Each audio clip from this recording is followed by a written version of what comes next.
when you read some of your how-to books, I want you to notice these things so that you can learn as much as you can from the how-to books.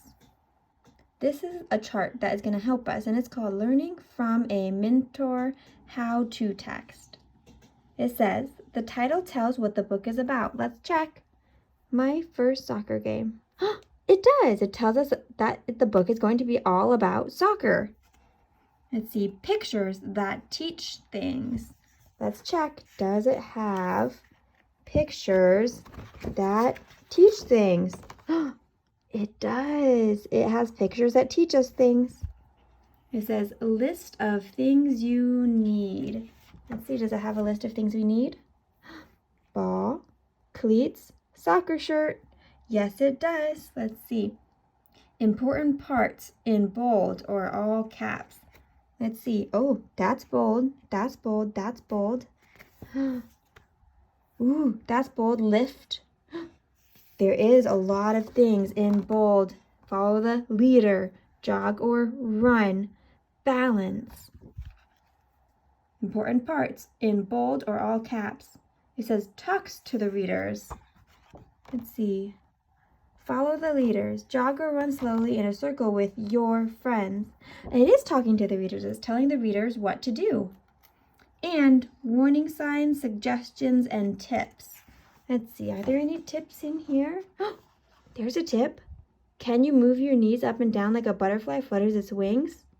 That's a great stretch that will get you warmed up fast. That's a great tip. So in this book, in this how-to book about soccer, we can learn a lot of things, and we can use that chart that we just looked at to help us remember what we should be looking out for.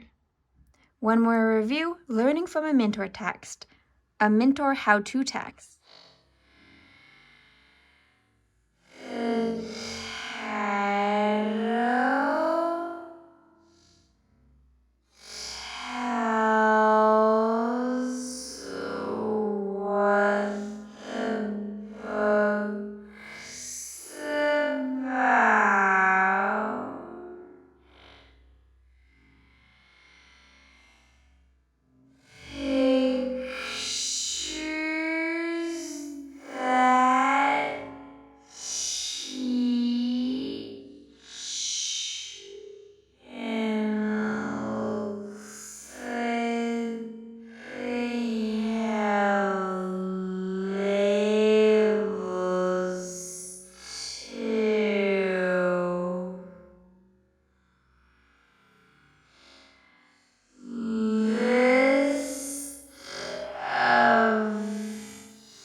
to look out for these things to see if the book does these things and to see how they do it.